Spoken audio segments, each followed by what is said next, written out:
Alright, I think we are live. Okay, so I'm going to be covering the weather for today across central Texas.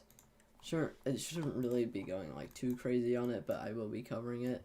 Oh, we actually have a tornado warning. Alright, so that's what I'll start off with. I'll start off with the tornado warning, put it on dual panel so we can actually see both velocity and reflectivity. But you can see actually a pretty good hook. Pretty good hooking feature right here, especially with the deeper reflectivity in the 60 dBz. You can see pretty prominent hooking feature, and then also a lot of broad and strong rotation. So definitely going to be watching for the possibility of a tornado with that system. As far as correlation coefficient, I just found this thing, so I don't know how good it is, if there's a drop or not, and it doesn't look like there is, so we're gonna have to watch that. Hope this stream looks alright. I'm gonna check it real quick.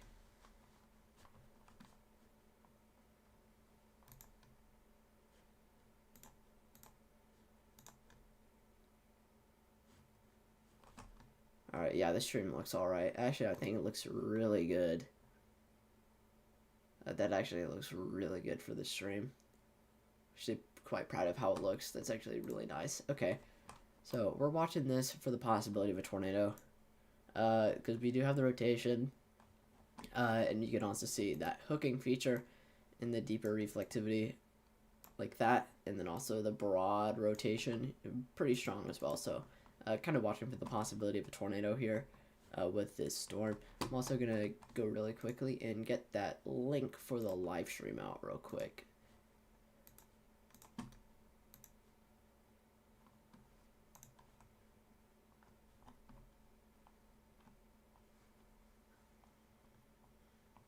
I'm gonna get that live stream link out really quickly.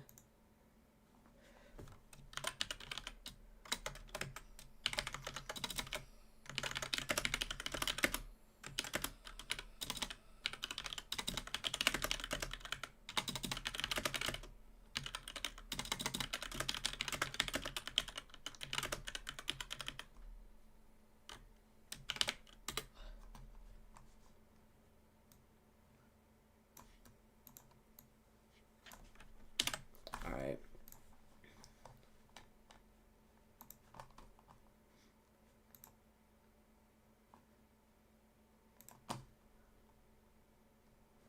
Hey, thank you for joining.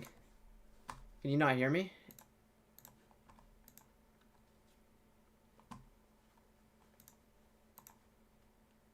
Never mind, my audio is working. How are you doing? We're mainly watching this system for the possibility of a tornado, because we do have the broad rotation here. Mainly what we're looking for is, okay, where's our radar site? Radar site's down to the south. So all these reds mean that there is air going away from the radar site, and green's going towards the radar site, but it's also fairly broad, so it may have to tighten up before it drops a tornado. But we are watching for the possibility of a tornado with this, because you can see quite strong, quite broad rotation. And radar scan I go, you can see like a prominent hooking feature with the deeper reflectivity, but I'm doing pretty good. Thank you for asking. We're mainly just watching for the potential for a tornado with this. I don't think there is a tornado on the ground. I don't think there's a correlation coefficient drop yet, but it may be trying, so we're gonna have to watch that. Actually pull it up on the other panel here. Pull up velocity.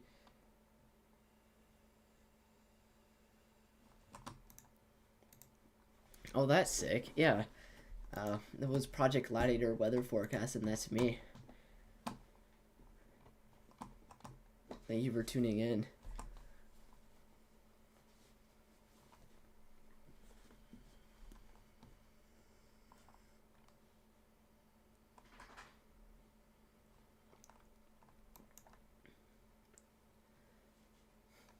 It does look like we may have two separate areas of rotation that may be trying to tighten up, like this one right here. This is becoming much more tight, much more tighter, kind of tightening up here. So we may have to watch this for the possibility of a tornado, because we like to see that tighter rotation.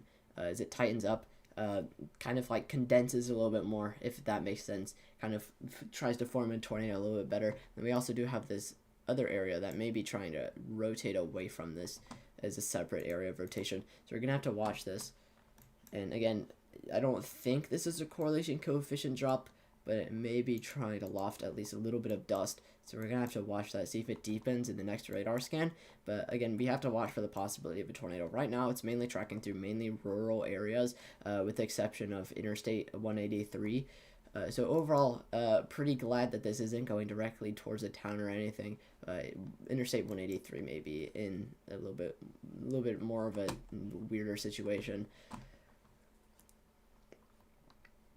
And with a new radar scan, it does look like the rotation kind of lightened up a little bit, but still potentially going to be there for the possibility of a tornado. So we're going to have to continue to watch this.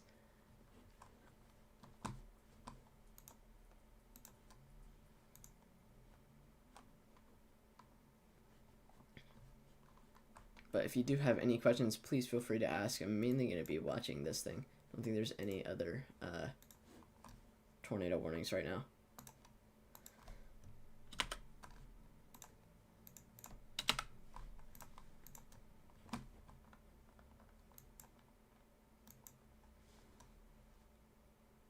Yeah, that is me.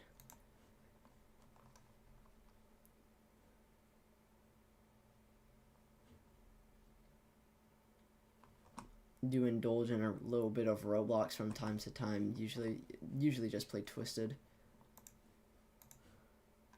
With Listy sometimes. Actually, haven't played it in a while.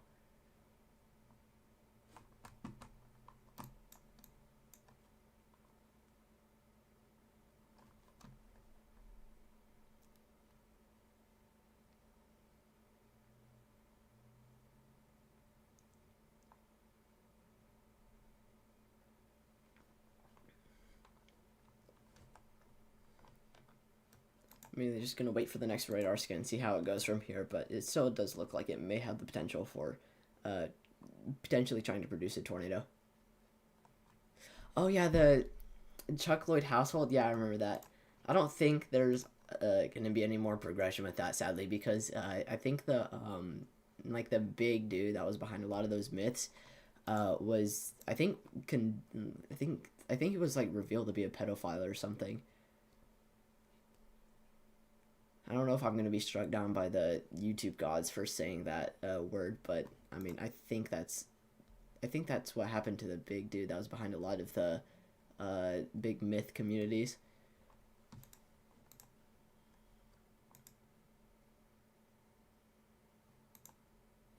So I doubt there's going to be any more progression with Chuck Lloyd, to be honest. Kind of sad to see it go because it was kind of cool, but kind of needs to go if that's actually what the creator of it's been doing.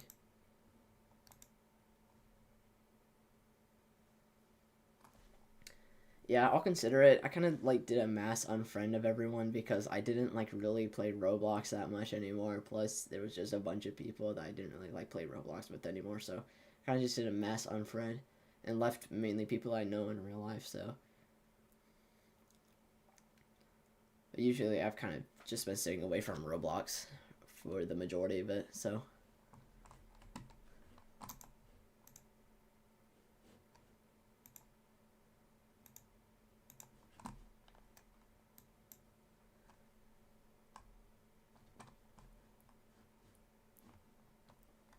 Yeah, with the newest radar scan, it's not looking too good.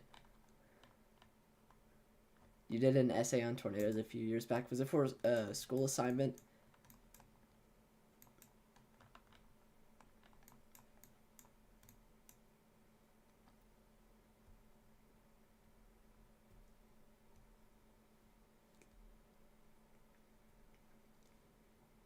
Yeah, so I mean, I haven't like done anything too crazy. I did write actually a very good narrative for my English narrative. I wrote it about the backrooms. It was fire. It was a fire narrative. The reason I'm not really talking too much about this tornado warning is because it is kind of tracking through mainly rural areas. There's not really a correlation coefficient drop. I mean, there could be one at any time depending on the progression of this tornado, but again, there's not a tornado on the ground as of right now. There is the rotation for it, but it is kind of weakening down with the most recent radar scans. So I've kind of just been watching it, haven't been really saying anything too much about it. But we are going to watch it. The severe thunderstorm warning that it is attached to does indicate the possibility of a tornado. with this. So again, we already do have a tornado warning, so there may be a tornado that tries to develop.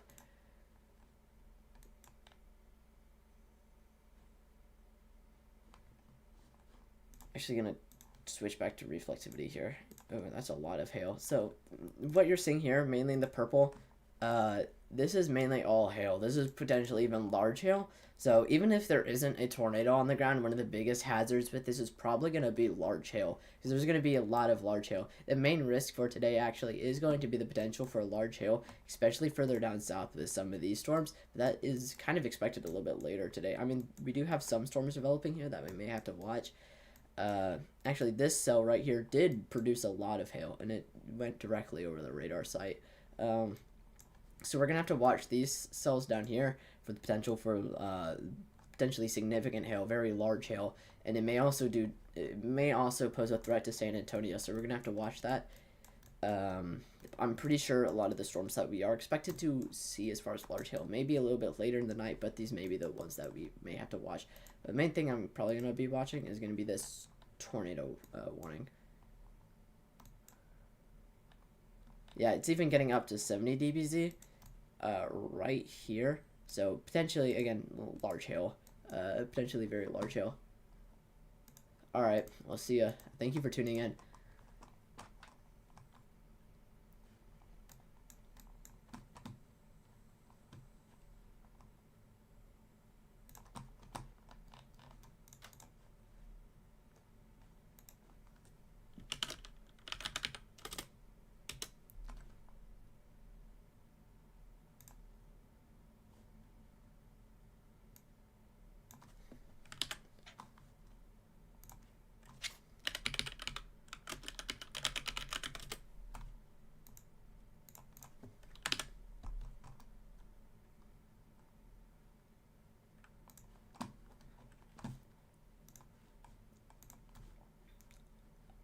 I'm not sure if you can understand my English. Hopefully you can. I am going to run it through Google Translate real quick just to make sure that you can understand it real quick.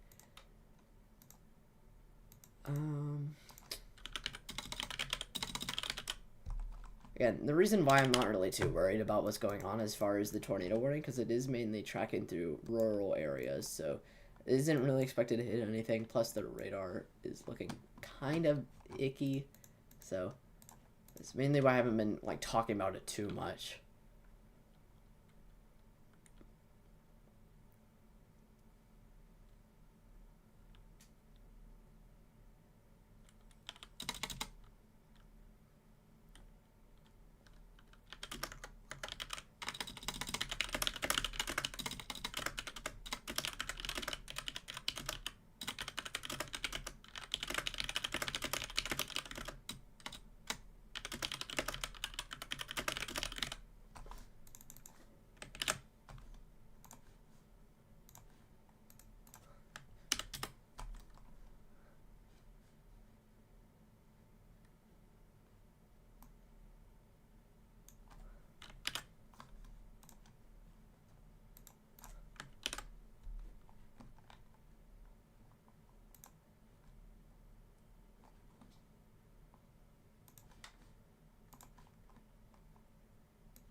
Alright, let's see.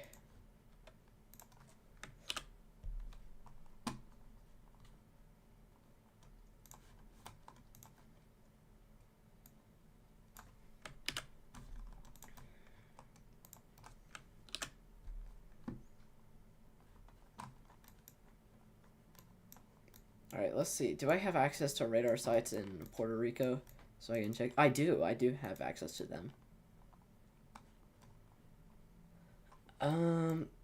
Not seeing anything like on radar that would actually be able to let me see the wind gusts. May be able to switch to models just real quick so we can get an idea of wind gusts.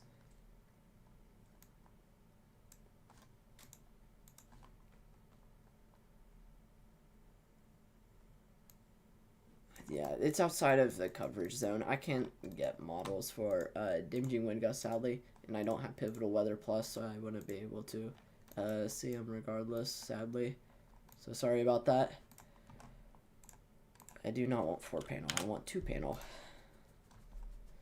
That is not 2-panel.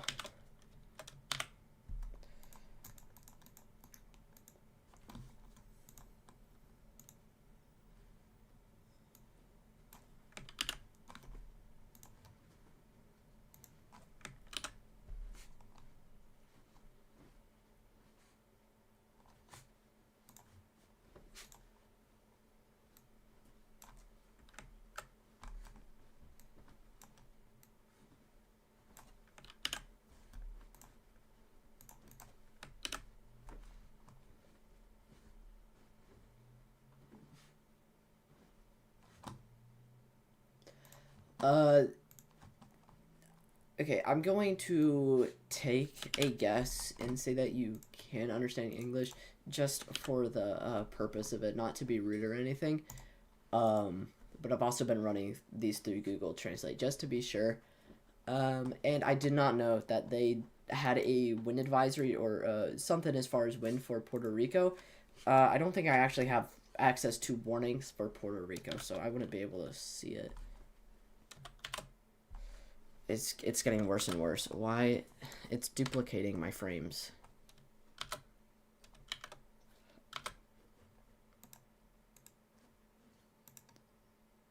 Oh boy, okay. Hold on, I gotta restart Radar Omega. This isn't going too good.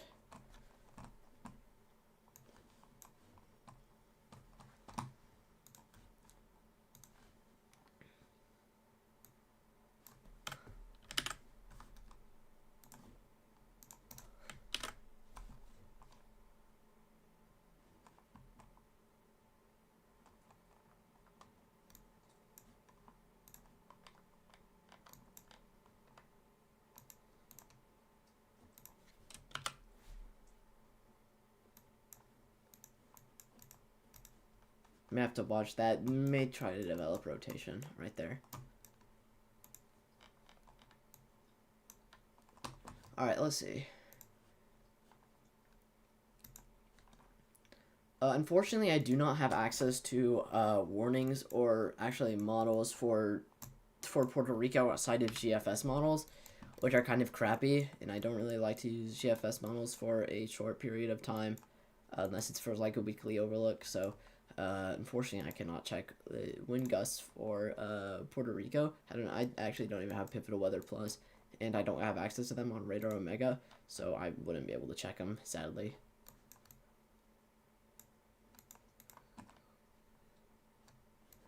I have to watch for all these like tiny spin ups here. Like this may try to develop into something as far as tornado. You have to watch these things, but mainly I'm going to continue to stay focused on this tornado warning that we have, even if it is going to check through many rural areas. And I don't think we have a tornado on the ground. No, we don't. We do not have a tornado on the ground right now.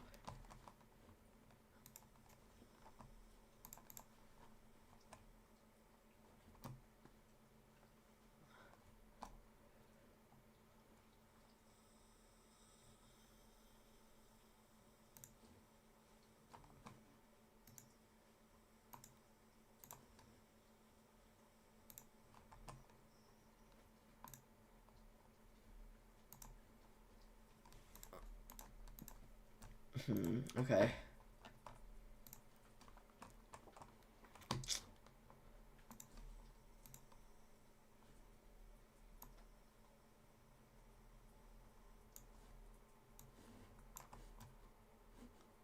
Alright, I'm going to get the link for the live stream out real quick, so I'm not going to be checking chat.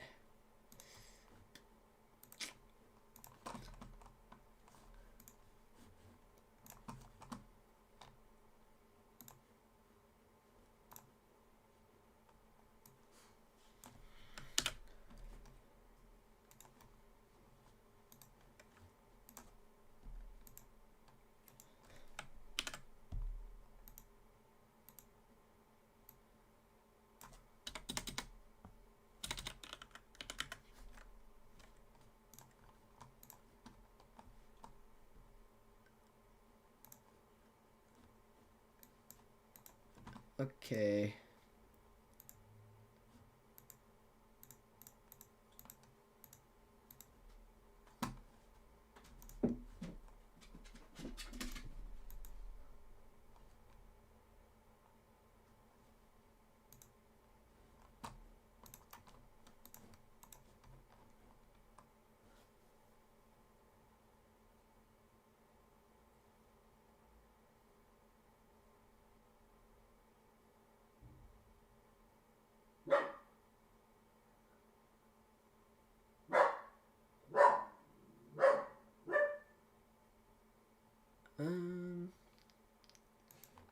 Okay. Don't know who's tuned in right now. Whoever's tuned in right now, thank you for tuning in. Kind of trying to just get the link for the live stream out real quick while also watching this tornado warning. Right now, it's not doing too much, and I'm not really too worried about it because it is going to go through mainly rural areas for now.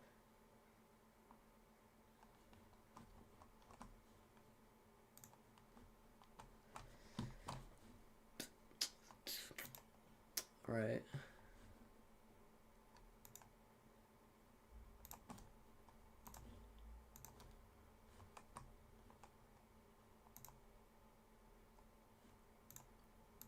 And also check the socials and everything.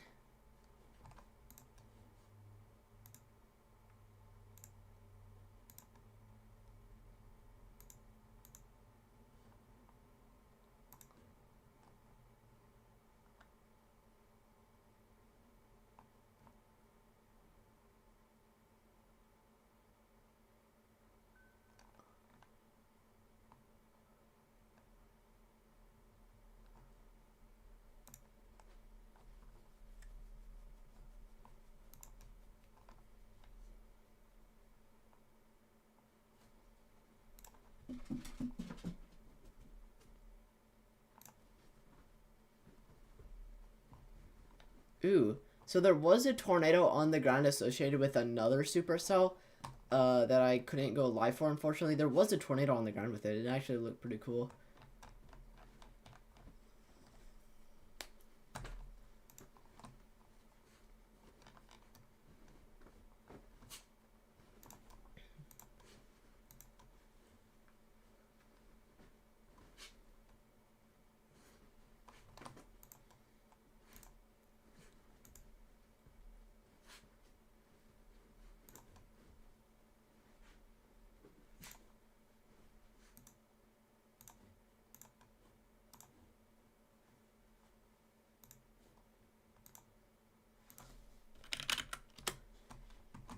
Alright. Let's see. Thank you all for tuning in, whoever's tuned in so far. Right now we're kind of just watching this tornado warning. Not really doing too much. It is tracking through mainly rural areas, and I'm also trying to get the link for the live stream out there while this happens. Overall, it is looking pretty alright. I mean, it's not the best as far as radar. I mean, it is kind of discombobulated and becoming broad and kind of weak, but I mean, reflectivity is really cranking it. So I want to thank y'all, whoever's tuned in right now. Thank you for tuning in.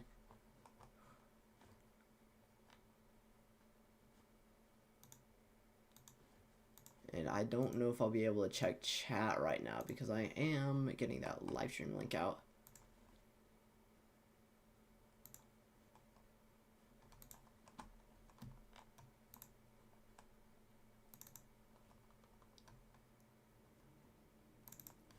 Got another severe thunderstorm warning for that severe thunderstorm associated with all this hail and that one tornado. Doesn't have the tornado possible signature on it. So they may be waiting for this to expire or move out of the area, I would assume. Right now, velocity isn't looking the best for it, so I think they're gonna let it expire. As like right now, I don't think it's gonna like last too long anymore.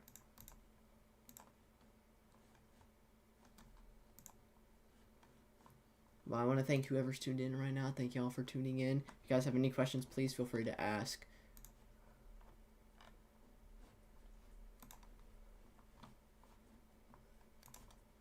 I'll try to check chat while I'm doing this.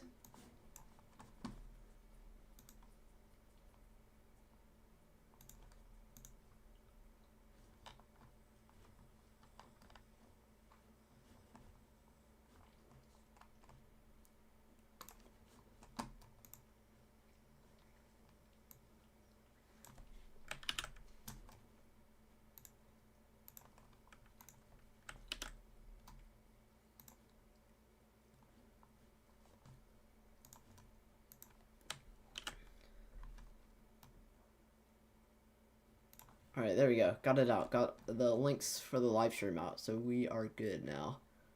Now I can check chat. Actually, I can actually check chat now. Oops. Yeah, so that was a YouTube video that I had pulled up. It was Flamingo. Sorry about that.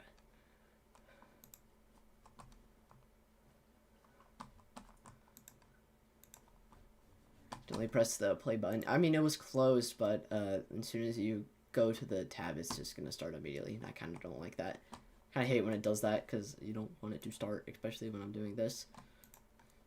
But right now, kind of just sitting here watching this thing, it's still the tornado warning, but it's probably just going to let it expire at this point. Velocity, it isn't looking too good. I mean, it's kind of icky. I mean, it's not looking the best. Very broad, sort of weak. Reflectivity is really cranking it, but it's also becoming broader. And I don't really see it producing a tornado anymore at this point. I don't think so. Yeah, there's not even a correlation coefficient drop right now. I don't think this tornado warning is gonna last much longer. They do have a severe thunderstorm warning associated with a storm that is producing this rotation, this weak rotation, and it is producing quite a bit of hail. Like the biggest risk for today is going to be the potential for large hail. You can really see that potential for large hail right here with the pink in the reflectivity.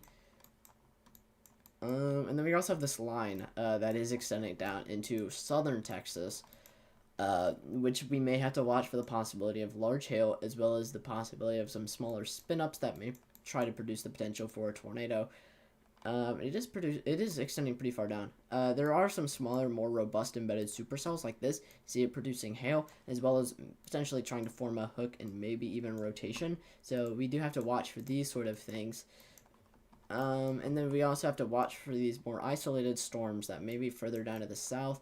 That may also try to produce rotation, but again, the main risk is especially further down here is going to be the potential for large hail. Definitely down here, because that's where we do have that hatched area. Still have the tornado warning though. And never mind, it was expired, as I thought it would be. So.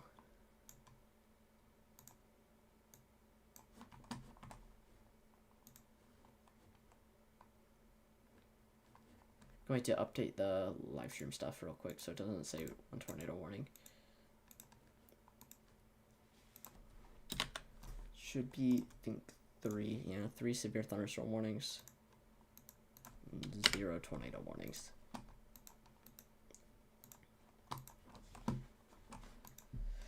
Wish I could develop something that updates that automatically, and then potentially even like a little like YouTube thing, like a little animation that like shows when there's a severe thunderstorm warning, tornado warning issued, kind of like Ryan Hall has. Like, that'd be pretty interesting. I don't know how to code that, sadly. But mainly we're watching for the potential for hail, maybe some spin-ups along this line, but overall, not really a lot is happening. We are watching for hail, and we are also watching for some of these different areas here, like this may actually be trying to produce a tornado. You can see that it may be trying to form a hook here, as well as the robustness in the downdraft here. You can see it producing quite a lot of hail, potentially large hail as well. So this updraft may be kind of strong, and it may be trying to produce a tornado here. It may be trying to develop rotation. So this may be our next target to watch for the possibility of a tornado. And then down south, we are going to have to watch for the possibility of potentially significant hail, especially with a system like this. And even the potential for tornadoes with these like this further down into southern Texas, where you can see it producing hail in the purple areas, but also maybe trying to produce a rotation. So again, we're going to have to watch for maybe the potential of a tornado with some of these storms. And the potential for large hail as well. Mainly the potential for large hail and the secondary potential for a tornado. But I think I'm going to probably watch that storm that's going to be further down to the south. This more robust storm here, that is dropping quite a lot of large hail. So, quite a lot of large hail.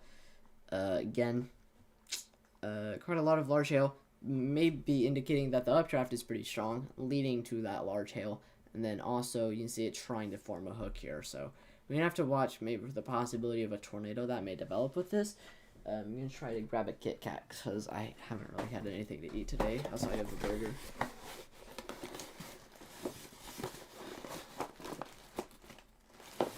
Yeah, so again, we're going to have to watch this. This looks like it is trying to form a hook here and potentially trying to develop rotation. And you can see the robustness in the downdraft. Much stronger reflectivity, or much deeper reflectivity compared to the surrounding environment, indicating like large hail, because it is in the purple. 60 dBz and greater is in the purple, and it indicates large hail.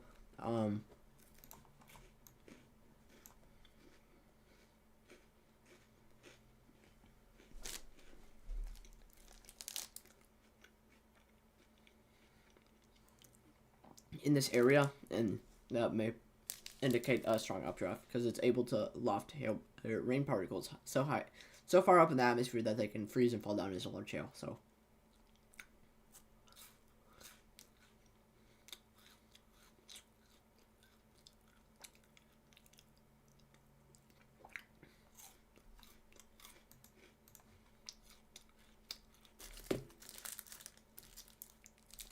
it doesn't look like it's really trying to stop either. It's still trying to form that hook, and also looks like it may be still trying to form rotation.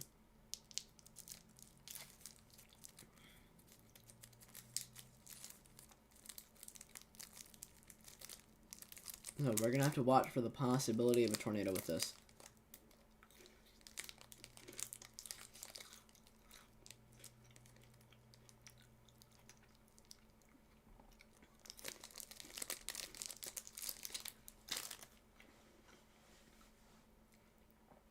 Again, still no tornado warning yet. It is a kind of robust embedded supercell here because we do have it producing hail, indicating that the updraft is pretty strong. So again, we may have to watch for the possibility of a tornado here.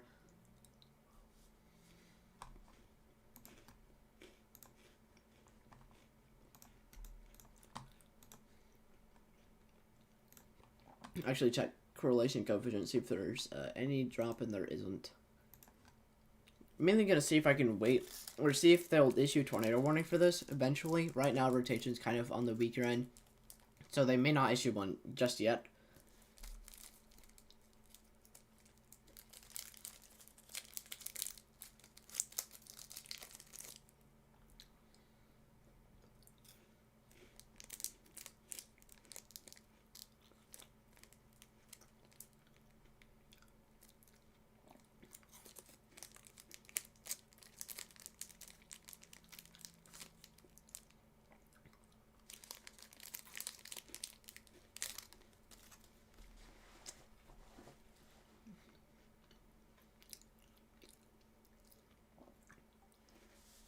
So, again, watching this area for a tornado. Again, right now, I don't think they're going to issue a tornado warning. However, these outbound pixels here are looking a little bit freaky. Plus, again, it is still trying to form a hook here. And it is trying to rotate a little bit. Newest reflectivity scan, it's not looking the best anymore, but you still see that there is that hook there. We're going to have to wait for the new velocity scan real quick, so we can see how the rotation is developing over time.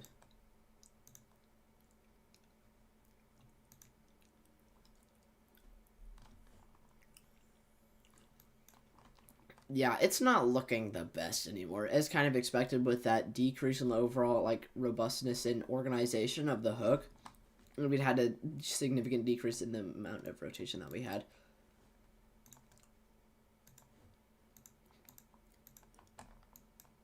I really wish I could actually get those chimes working on Radar Omega. Don't know if you'll be able to hear it, but if I turn on my desktop audio on OBS real quick, and I go to warnings, I can actually make it so it does this weird chime thing. I do not want to use current location. Oh, is this how I do it? Hold on. Enter one or more characters. How do I do this?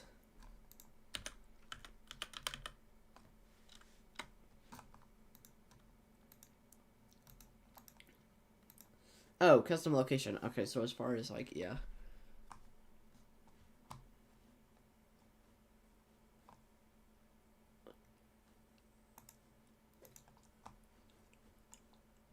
I really wish I could get that working. And so I could get it to do this whenever there's a tornado warning.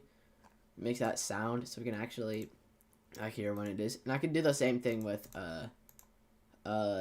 super thunderstorm warning. They both have alarm and chime, but they're both like exactly the same, I think. I don't think there's a difference in the sound, but I wouldn't be able to tell because I couldn't get it working. So if anyone does know how to get these chimes working on Radar Omega, please tell me. I really want to get those working.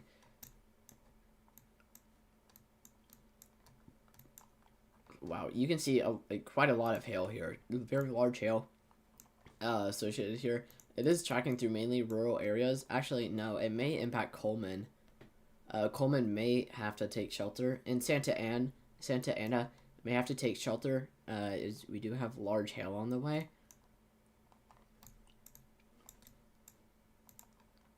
Let's see further down the line. Let's check. Further to the north, it's not looking too good, to be honest. We do have these severe thunderstorm warnings. And it does look like it may be trying to... It does look like it is producing some hail. And then also some areas, like this, may try and develop rotation. And that's what we're looking for. That's what we're watching for as far as the potential for tornadoes today. But for today, the main risk for severe thunderstorms is going to be large to potentially significant hail. So if anyone does have any questions, please feel free to ask. Right now, not a lot is going on. I mean, we do have this line that is progressing, but we don't have anything big as far as warnings. I mean, we do have a couple of special weather statements here, and we are watching for, again, large hail and stuff like that. But mainly, these special weather statements here, I mean, they are indicating hail, however, they would probably issue a severe thunderstorm warning for large hail, I would assume. I'm actually not entirely sure what the criteria for large hail is. But we also do have this down here. We have this. This is definitely producing large hail. And it may even try at least to develop some rotation because we do have a lot of shear down here. So we also do have to watch these storms for the potential for tornadoes, but mainly large hail, as this was in the hatched area. We're supposed to be watching this area more so for the potential of large hail than anywhere else. Potentially significant hail. We also have these tiny storms here. Like this may be trying to form like a tiny hook, some weak rotation. I don't anticipate a tornado warning out of that though, because it is very weak. Again, main issue that we're seeing with these is the potential for hail, potentially significant hail as well.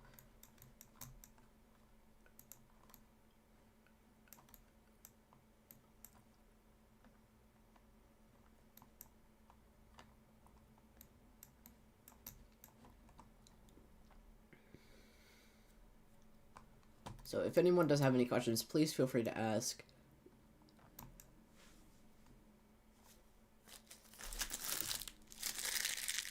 Ran out of Kit Kats finally.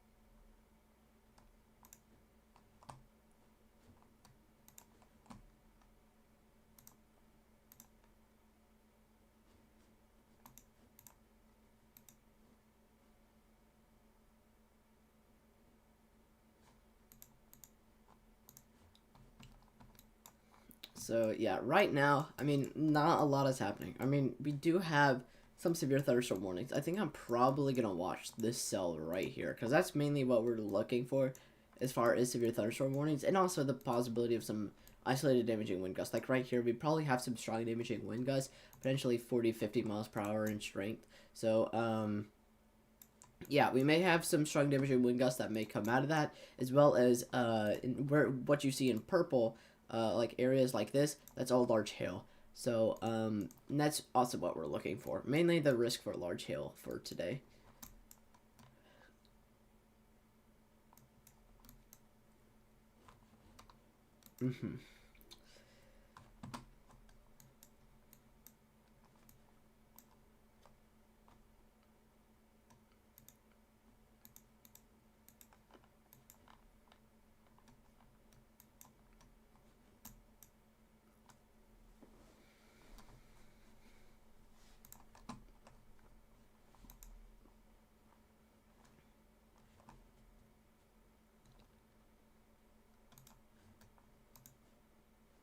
Yeah, so right now, again, we can see some strong damaging wind gusts here, as well as some hail. So again, definitely the potential for large hail with this, and some isolated damaging wind gusts. That's mainly what we're looking for as far as storms for today across southern Texas. Right now, I'm looking at southern Texas, just along the border of Mexico and southern Texas. They'd extend the severe thunderstorm warning here.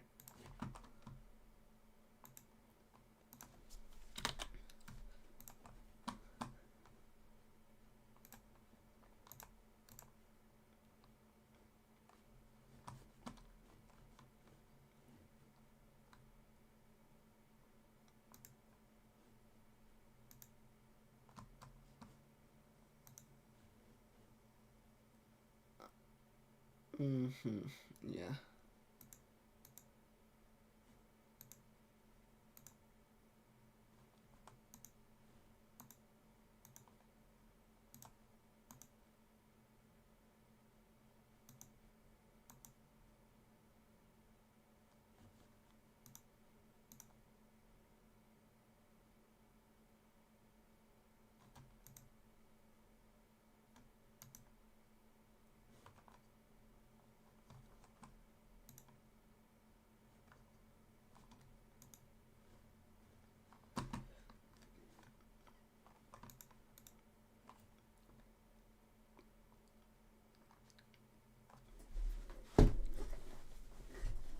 I do want to pay attention to storms, but I also do have some things that I may have to work on. And I'm not really getting like any questions, but I do want to answer any questions that people do come on. That's the main dilemma. I don't have anything to say, and that makes people leave. Mainly because I don't have anything to say, because they leave. So I mean that's the main dilemma with YouTube right now, or live streams that I have. So, yeah, mainly large hail. We are seeing this. I'm gonna look at this thing for Santa Ana mainly, and Coleman and potentially Bangs. Large hail is on the way. With this 60 dBz here, this all this purple indicates large hail. So that's mainly what we're looking for. As far as the severe thunderstorms that we are expected to see for today, we are mainly watching for large hail and maybe the potential for a tornado. And we already did see one today, actually. There was a tornado earlier today.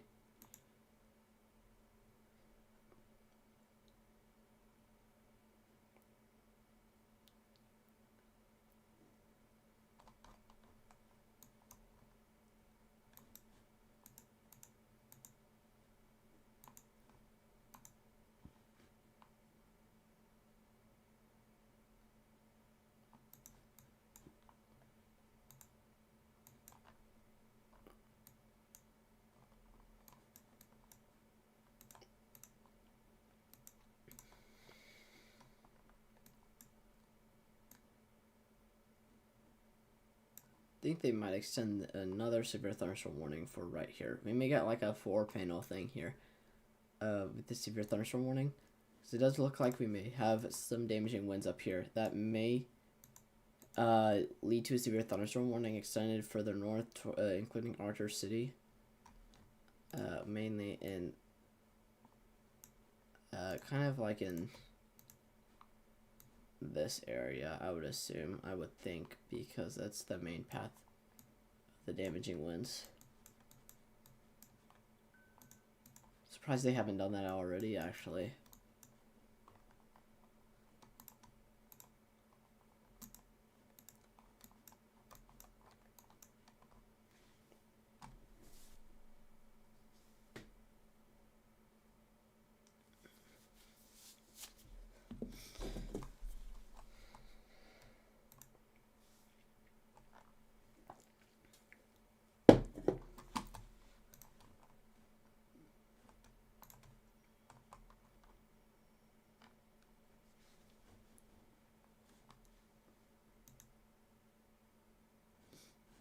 Yeah, so, I mean, right now, not really much is going on. But we are watching for large hail, and then we're also getting like a ton of lightning everywhere. Like right here, we're getting a lot of lightning. Here, we're getting a lot of lightning. But mainly the risk for today is going to be that large hail potential, and maybe the possibility of a tornado or two. And we already did have a tornado. And yeah, that severe thunderstorm warning was extended as I predicted.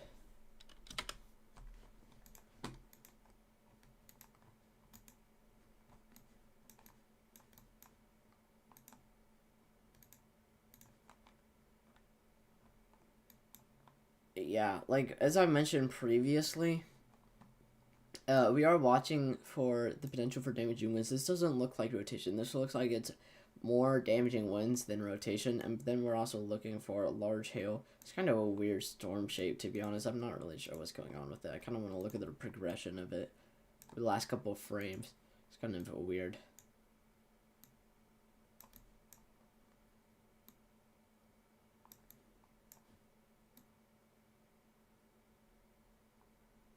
Actually, they did have a three bodies, or not a three body. They did have a scatter spike. And that forms whenever the radar beam is blocked by the hail, so it can't really get past. So it has like this kind of like trailing thing. I wonder why that formed. But whatever this weird tail thing is, it's kind of weird.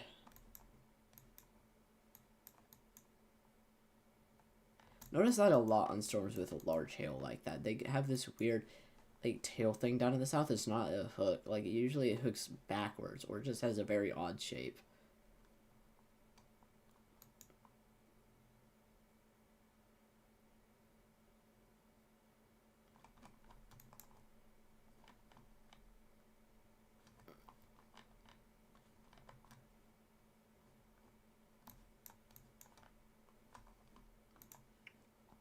Maybe want to turn down the reflectivity gate a little bit, but I also kind of don't want to.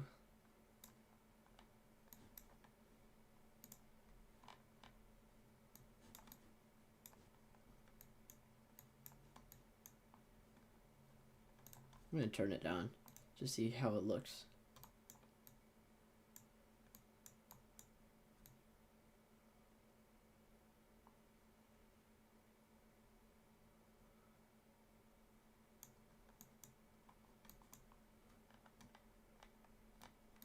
Yeah, I mean, it's alright. I don't like it too much. I like all the reflectivity. I mean, it does clear, actually, that does clear a lot of things up. I'm gonna keep the reflectivity lower. The reflectivity gate, gonna have the entire reflectivity gate.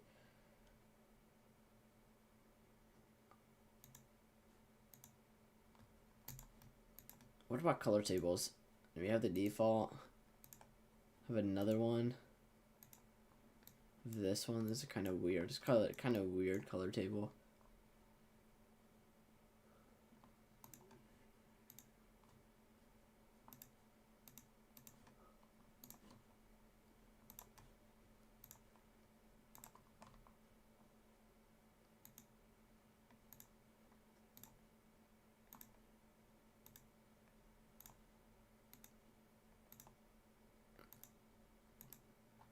Kind of like this. This is pretty cool. I kind of like this one.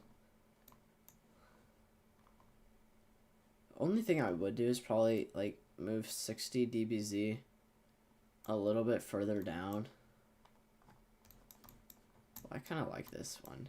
It's a little bit easier on the eyes, I would say.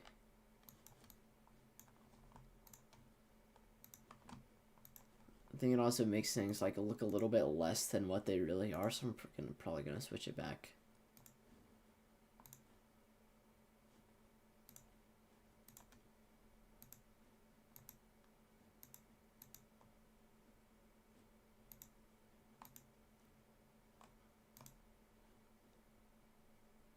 Alright, let's see other color tables. What about velocity? Oh, this is the original velocity that Radar Omega provides you with. It's kind of icky. And then we have velocity 1, kind of just an extended version of it, so it doesn't like top out at blackness. And then you have velocity 2, which is the kind of the one that's I think mostly used. And velocity 3, this is kind of weird. It uses blue and red instead of green and red, but if winds are strong enough, it'll get up to green. Well, I think it looks kind of weird, to be honest. Yeah, it kind of looks weird. How does it look paired up with that other like color table that I kind of liked? I like this. It kind of gives it like more of a tropical vibe, which kind of like with more of the summer storms. I may actually be able to edit the color table myself. I think maybe I may be able to lower or make the 60 dBz like more realistic, make it look a little bit better. Because I don't like how 60 dBz is like so high up there. It kind of makes hail a little bit harder to see. So I may actually be able to edit it if I can find the file of it somewhere on my computer out of Radar Omega, and then be able to change it and stuff.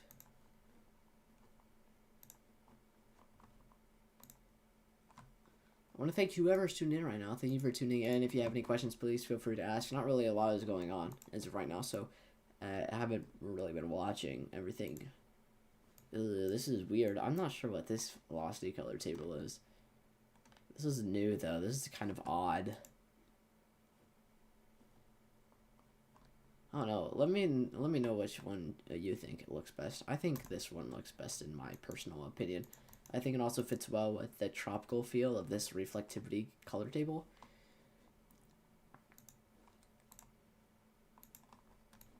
I like it. I think I will stick with this reflectivity color table, and I'll see if I can edit the color table actually, so I can make 60 dBz a little bit lower, and then I'm also going to change the white to blue. I think if I can edit it.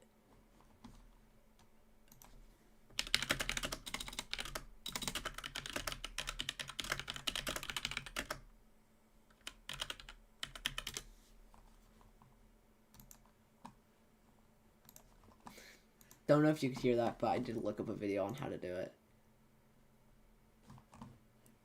Okay, I'm not going to worry about it right now. I'll worry about it later. But for the sake of whatever, right now, I am going to switch back to the other reflectivity color table that we had previously, just so we can actually see the hail, instead of it just being red. So I just switched back over, so now we can actually see hail. We are still having large hail. Again, that's the main risk that we are seeing with a lot of these storms today, is the risk of large hail. We also have this up here with damaging wind gusts, quite strong damaging wind gusts, potentially upwards of 40-50 miles per hour. That was going to be another concern with storms for today. We were supposed to see the possibility of some damaging wind gusts. But mainly the risk for large hail and the potential for a tornado or two. I did have multiple, I think 2 tornado warnings so far today. We actually did have a tornado earlier today. But again, right now we're mainly watching for the potential of large hail.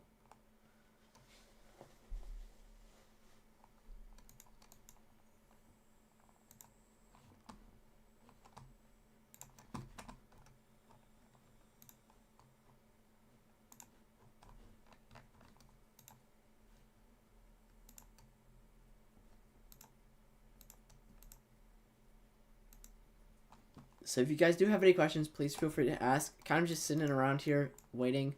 Not really a lot going on. I mean, probably check mesoanalysis. I wish they had mesoanalysis on Radar Omega, to be honest. The line is looking significantly more robust further down to the south. I think that may be because there's a little bit more shear down there, but then the up here is also pretty robust. And then we are also going to have to watch for things like this right here. We do have what may be a little bit of rotation trying to develop, so we do have to watch for those things to see if a tornado may try to form out of that, which is definitely possible with what we have for today. So I think I'm actually kind of just going to sit here and watch this. Watch how that weak rotation there develops over time. Right now, I'm not anticipating a tornado warning out of that. But I kind of want to see how that develops over time. See if we may see it strengthen or see if it decreases.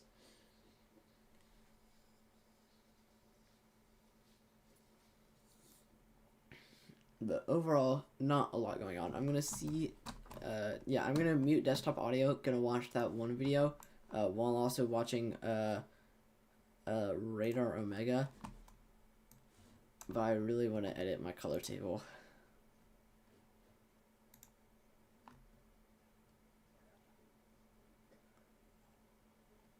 But again, if you guys have any questions whatsoever, please feel free to ask.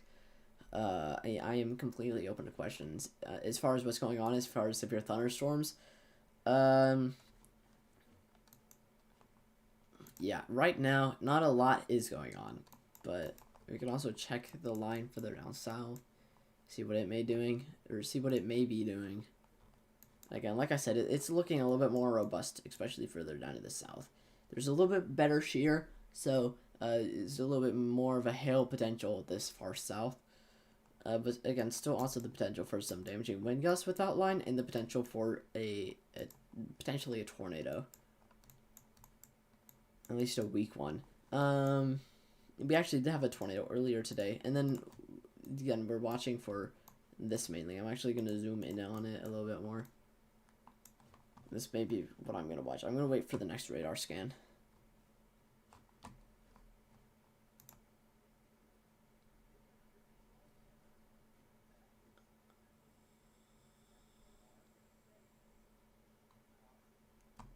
If you guys have any questions, please feel free to ask.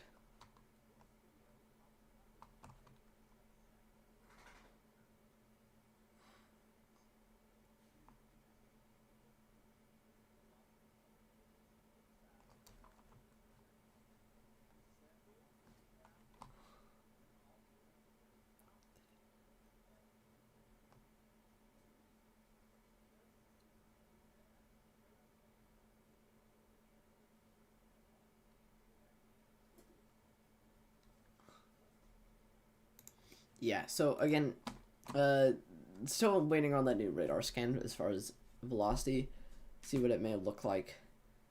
New radar scan, see if it either decreases or increases in strength. Because we do have the possibility of some spin-ups, some different spin-ups like this. And we do have the possibility for a weak tornado, and that's what we're watching for. But also the main risk is the potential for large hail, and you can see on reflectivity here in all these purples. Anywhere that you see purple, even deep red, that's where we have hail, and then the purples, especially large hail. Again, if you guys have any questions whatsoever, please feel free to ask. I'm completely open to questions.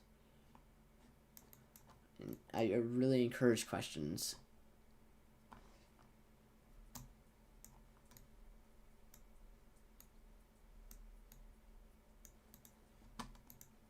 So right now, still waiting on the new radar update. New radar scan for velocity.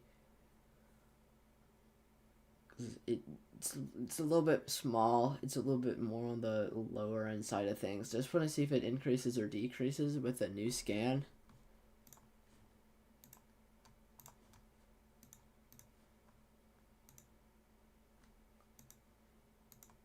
Yeah, just to double check. There's nothing on the ground with that. I didn't anticipate that there was going to be.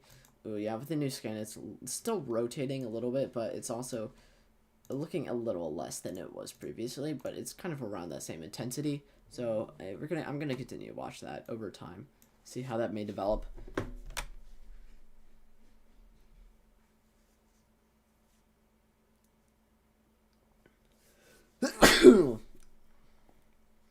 Oh yeah, I forgot. It's starting. The spring season is starting, and I hate that spring season. Whenever I have absolutely terrible allergies is also whenever whenever the storm season starts. So I can't wait to like just actually die of allergies, because I get very bad allergies during the spring. Like during my finals, my final tests for the end of the school year, I'll need so many tissues. Like, I'm not even kidding. It's actually miserable. Like, I really wish it didn't happen, especially over the storm season. Like, it really sucks. But I'm really excited for the storm season. Even if I do have like a bunch of allergy issues, I'm still gonna make videos. Like, I'm still gonna make sure everything's covered for as far as storms. Because I don't want to miss out on the storm season. I really don't. Just because I have allergies. So you guys can anticipate videos. I mean, they may be a little bit more difficult to create, and they may sound a little bit worse because I have those allergies. But yeah, you can actually hear my dog. Hi, Nova. My dog is going onto the bed.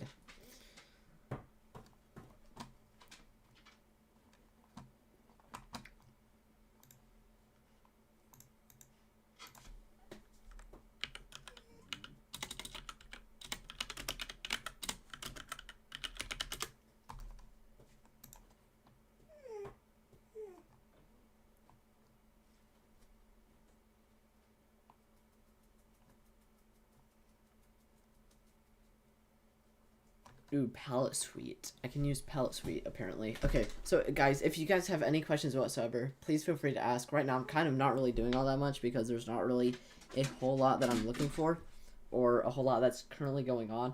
Again, we are watching for these, for the possibility of large hail. That's the main risk for today. The potential of large hail, potentially it being significant as well, potentially greater than an inch, and then also the possibility of a tornado or two. We've already had a tornado today, and the potential for some damaging wind gusts. And my dogs are actually bugging me. I can't do it right now. I'm sorry, Dobby.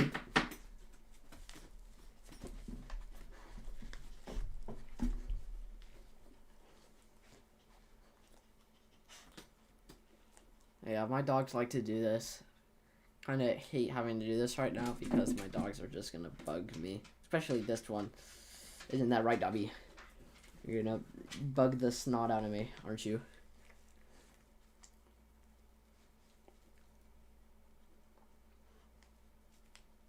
Yeah, it's okay. So we're kind of just like waiting here. Waiting for whatever's going on. Kind of watching this small area of rotation. I'll circle it so you guys know what we're watching for. We're mainly watching for that.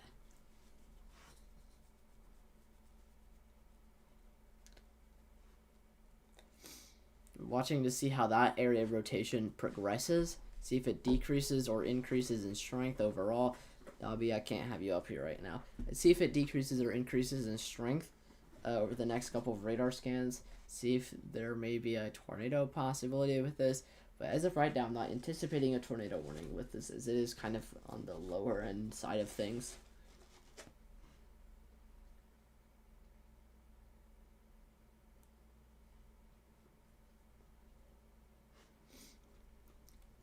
But if you guys do have any questions at all, please feel free to ask.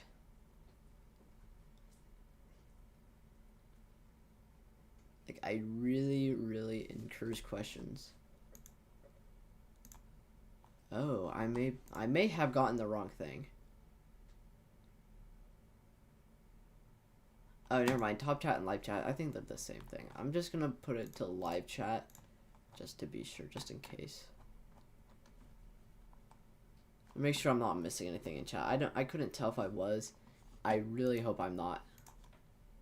That was loud. I did not mean to do that. That was another video that I have pulled up on another monitor that I accidentally pressed the play button on. Sorry about that.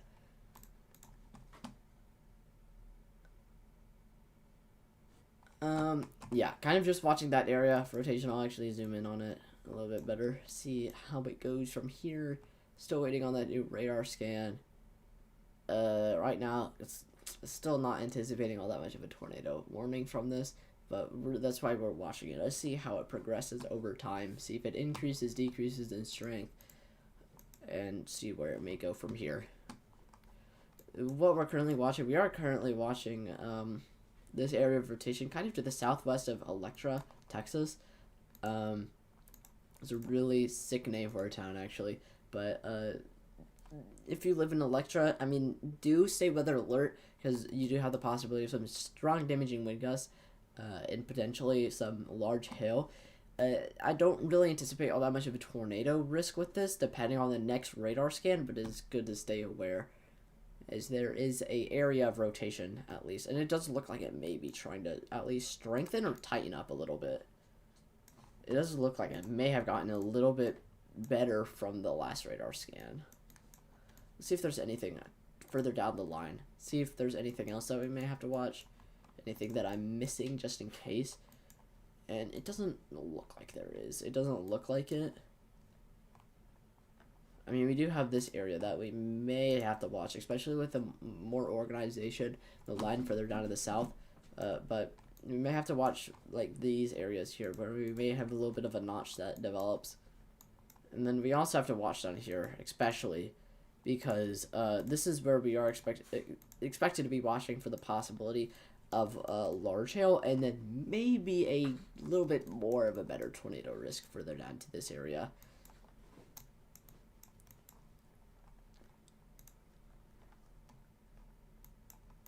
But we're going to continue to watch this. Again, not anticipating a tornado warning tornado warning with this right now. But right now, it's trying. It's really trying. Again, in Electra, if you live in Electra, main hazards that you have are the possibility of damaging wind gusts and large hail, and maybe the potential of a tornado warning in the next couple of minutes. I doubt that, though, but there is rotation that is trying to develop. Again, I don't anticipate a tornado warning with this area of rotation, but it is good to stay alert. It is a little bit, again, more on the weaker end side of things, but it is still there. And with the newest radar scan, it is tightening up, but it's also weakening. Even if it is tightening up a little bit more, it is also weakening.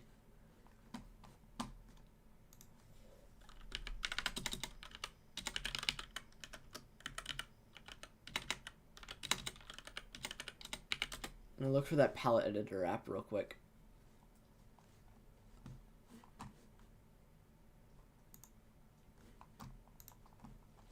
Oh, palette suite, never mind.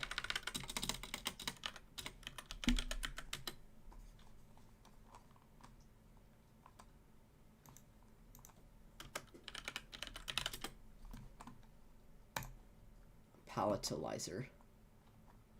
That is not what I wanted.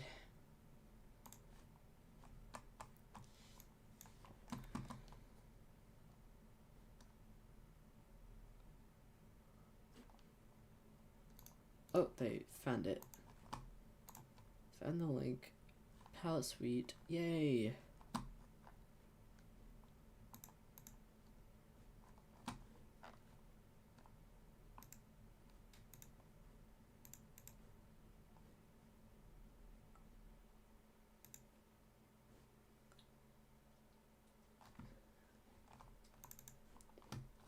I really want to get this. I really want to edit that one color table because I really love the vibe of that one reflectivity color table. I just hate how it doesn't really show hail that well. So I'm trying to edit it to make it better.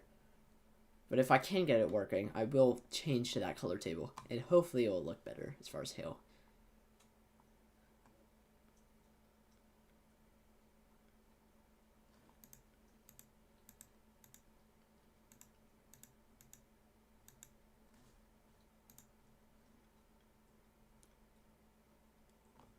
Guys, have any questions whatsoever, again, please feel free to ask.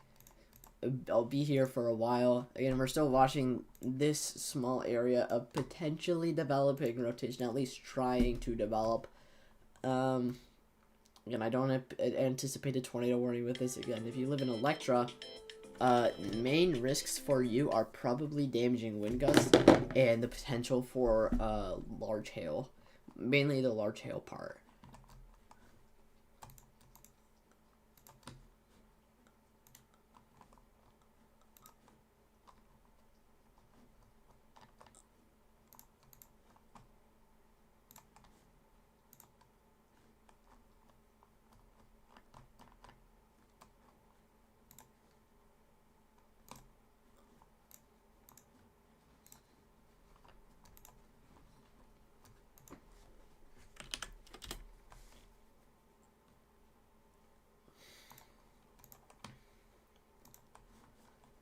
Wait, is palette editor finally working? Okay, I just need to find the file now.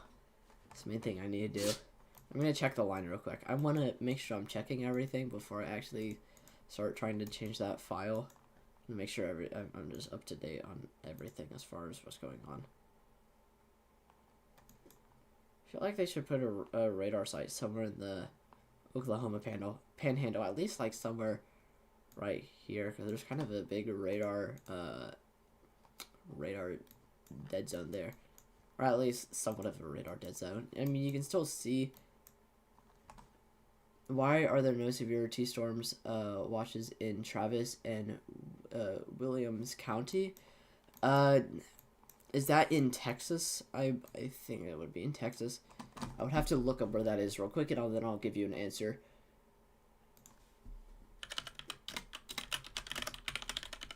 Travis County, Texas. For Austin, around the Austin area, I think. Okay. So as far as that, I mean, you are right on the border of a severe thunderstorm warning, and you do have the possibility of severe thunderstorms. In fact, the severe thunderstorm watch may be extended eastward a little bit. I think they may be just keeping a little bit more towards the west because there is a little bit better instability, and the sun, I assume, has already set in Texas already. And that is leading to a decreasing amount of surface instability, which is basically like the fuel for severe thunderstorms. So as these storms continue to progress eastward, they're gonna have less and less instability. So they may just have it a little bit more towards the west as a precaution, but you are right on the border of the severe thunderstorm watch, so it is still good to watch for at least the possibility of a severe thunderstorm across this area if you do live in that region.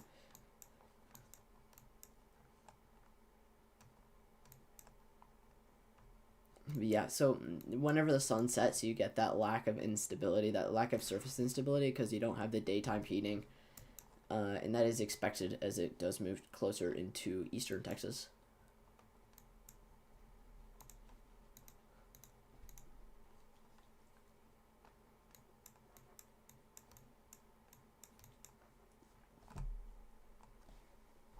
My dog is continuing to bug me.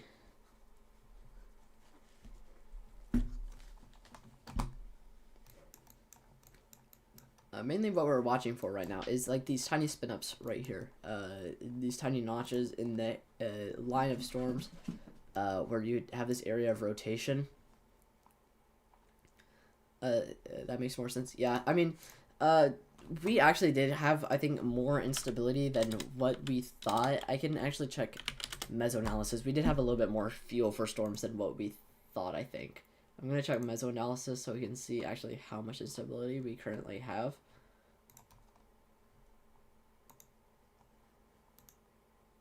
Yeah, right now we're kind of losing instability quite a lot, actually.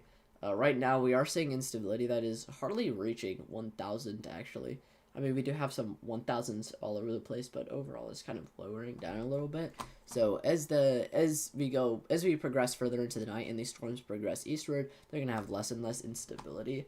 But again, you are right on the border of the severe thunderstorm watch, so they still have the potential for a severe thunderstorm.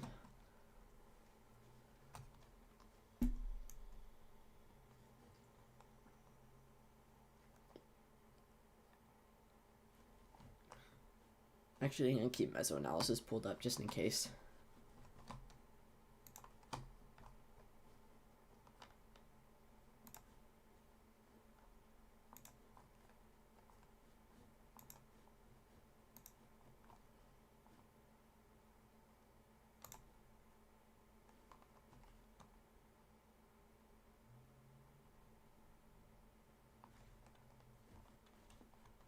Mainly what we're watching for as of right now, I'm probably going to keep my eyes on this area of rotation that may be trying to develop. You can see that there are some greens.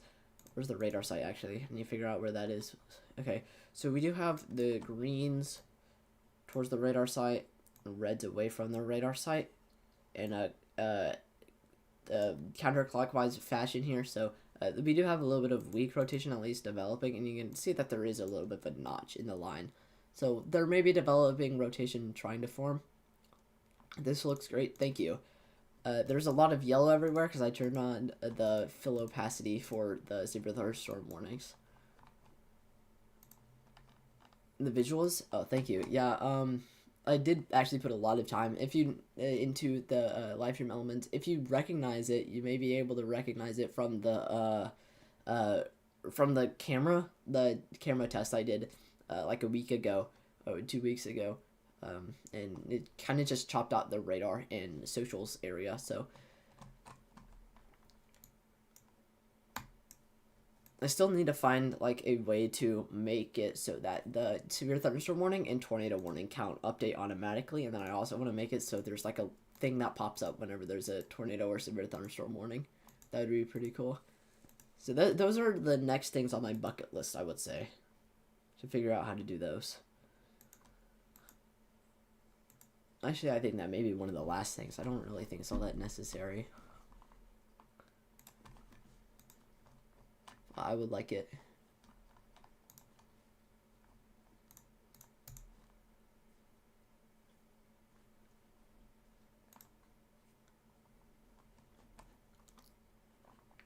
But again, we're mainly watching this thing right here for maybe some rotation that is developing and is kind of weak right now. But we are going to see how that progresses over time. It did weaken down a little bit, but again, we're going to see how this progresses over time. We do have the potential for at least 1 or 2 brief tornadoes, mainly weak tornadoes across this region. We already did have a tornado earlier today, actually, with a very robust looking storm, and that's since gone away.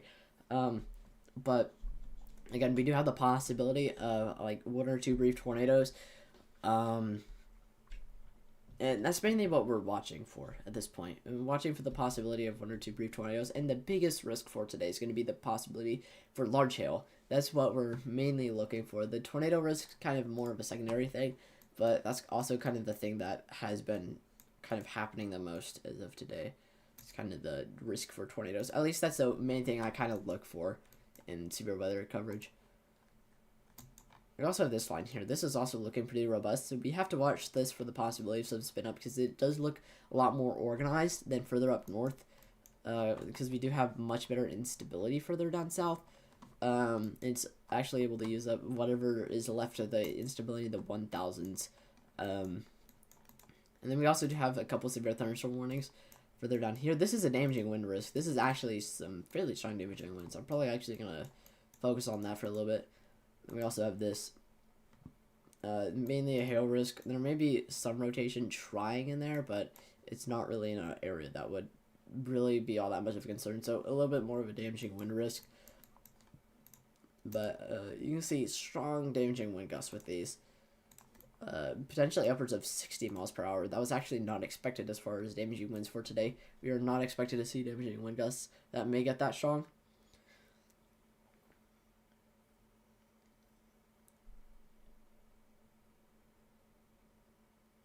So this actually is stronger than what we were anticipating as far as damaging winds.